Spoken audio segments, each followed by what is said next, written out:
please consider subscribing to JTV ASMR.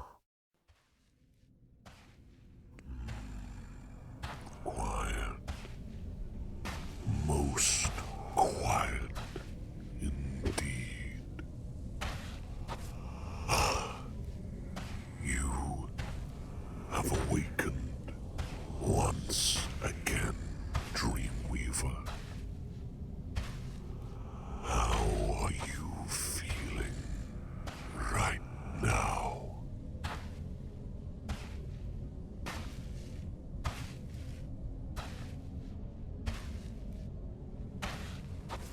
I appreciate your honesty.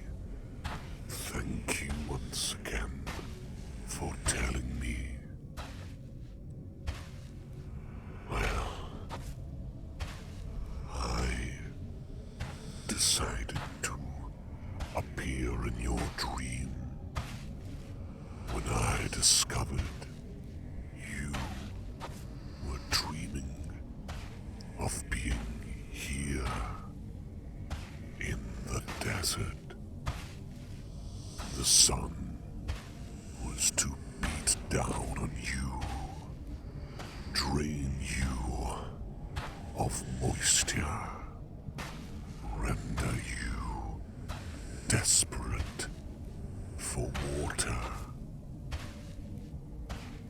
You were to be fatigued, overwhelmed.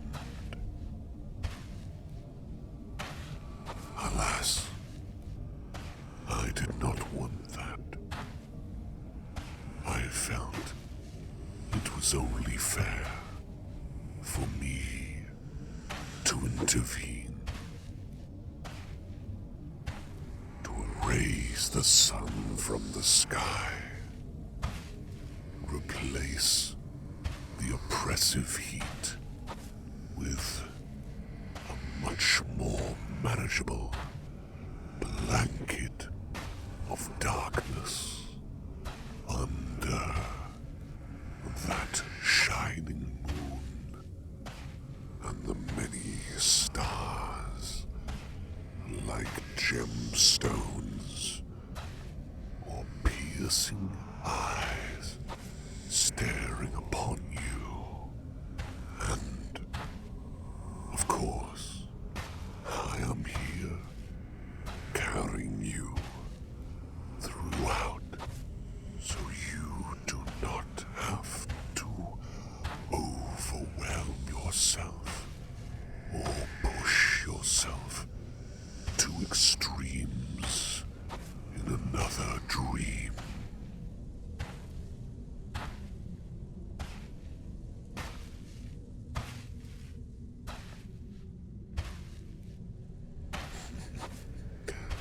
There is no need to thank me, although I do wonder if my interference with your dreams will someday attract the attention of my kin. Whether or not they will retaliate against me, that remains to be seen. One can only speculate. One can only wonder. But for now, we shall wait and see.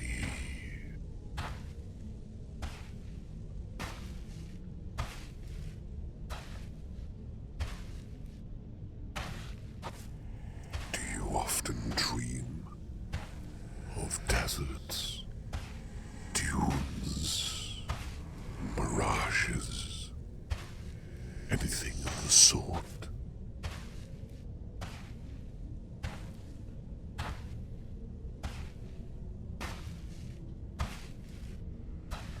Interesting, most interesting.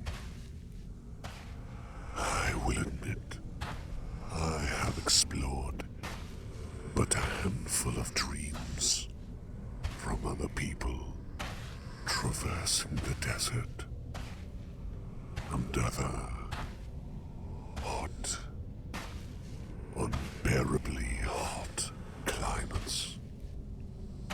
Some riding on the back of a creature, the mightiest of sandworms, the humblest of camels, and sometimes in machines requiring fuel.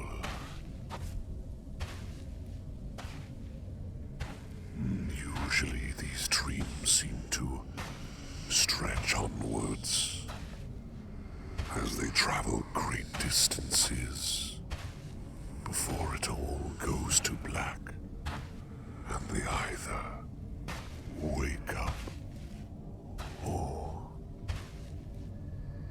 the dream becomes another. But I have been in dreams where they have traversed this land on foot, even without footwear, on the burning sands, climbing the treacherous dunes, leaning over like great mountains, looking down on whoever may be attempting to traverse them, only to find no land, no rock, no water or greenery, just more sand, like a beach stretching onward forever. Not a drop of moisture in their sights. Those poor dreamers. At least they woke up in the end.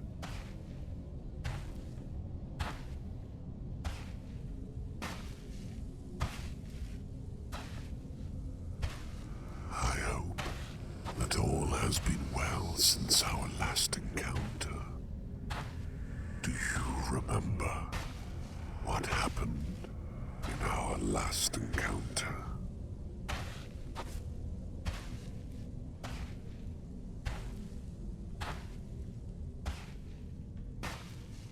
Oh, I see. I see. I'm sure you will let me know if there are any dreams you wish to be left alone in. But, of course, you can always think of me if you ever want to meet again in dreams, or maybe in reality. There is still much I wish to explore of your world. Much to explore, indeed.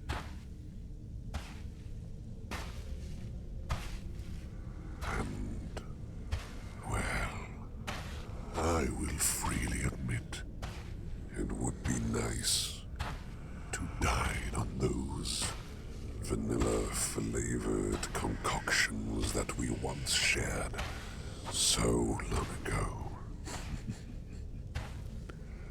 That would indeed be most enjoyable. Yes, most enjoyable indeed.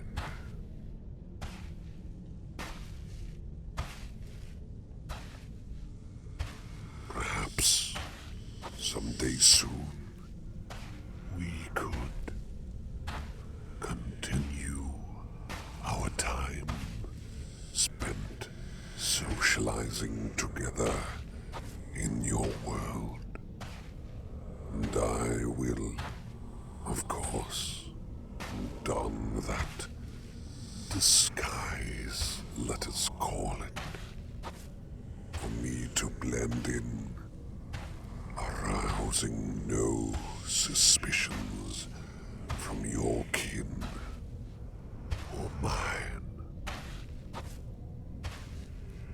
I'm sure all will be well during our next encounter.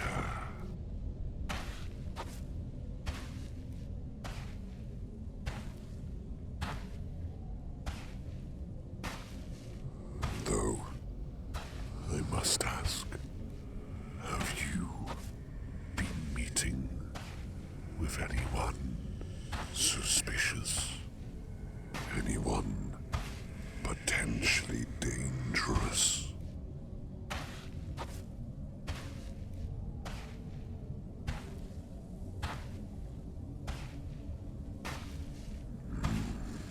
Intriguing. Well, I have been occasionally appearing in other dreams. Many other dreamers out there do indeed have fascinating dreams. One such person, a person with bright, glowing green eyes, dreamt of very, very tall constructs, twisted, contorted, high above the ground, and yet he was traversing them almost seamlessly, climbing and jumping, sliding, all of these things and more.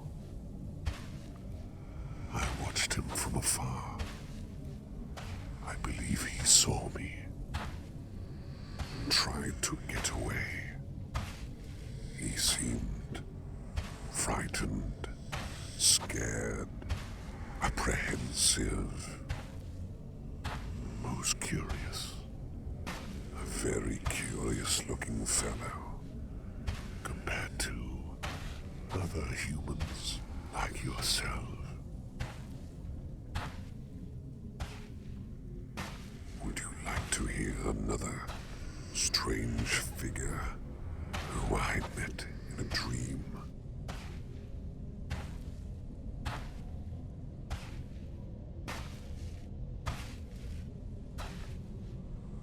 But of course, in another dream, I was watching someone.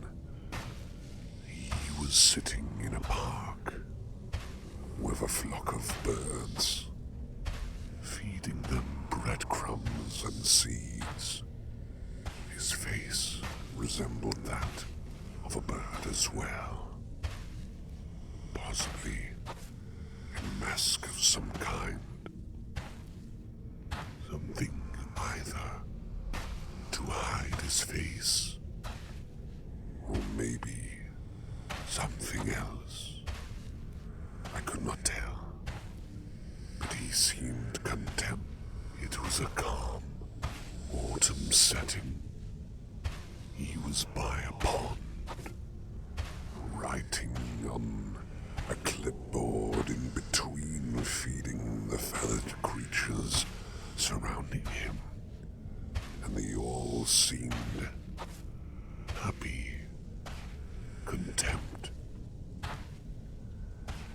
comfortable with one another, especially with the peculiar-looking fellow.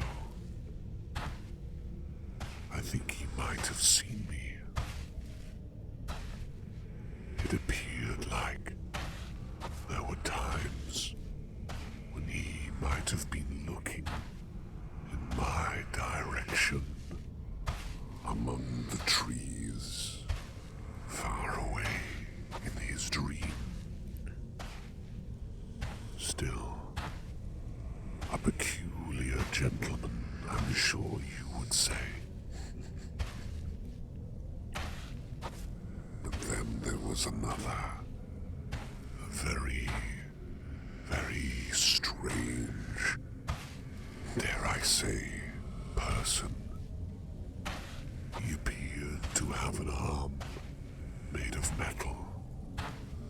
His clothes seemed what you might consider ragged, urban. Strangest of all, I could not quite pierce deep enough into his dreams. It almost seemed like this hooded fellow was hiding his face, concealing his identity, was even successfully hiding himself from me. Whether he knows of my existence or not, well, I am uncertain. Very few know of my kin. You are but one of them, but you are no threat.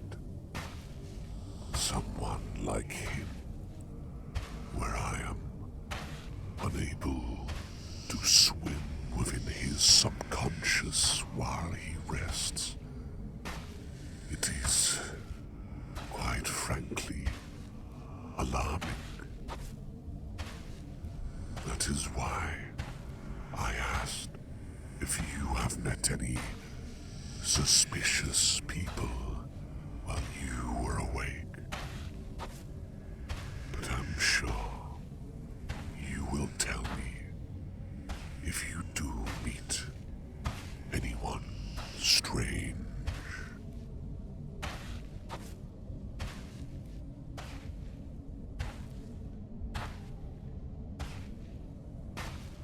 Your eyes are drooping again.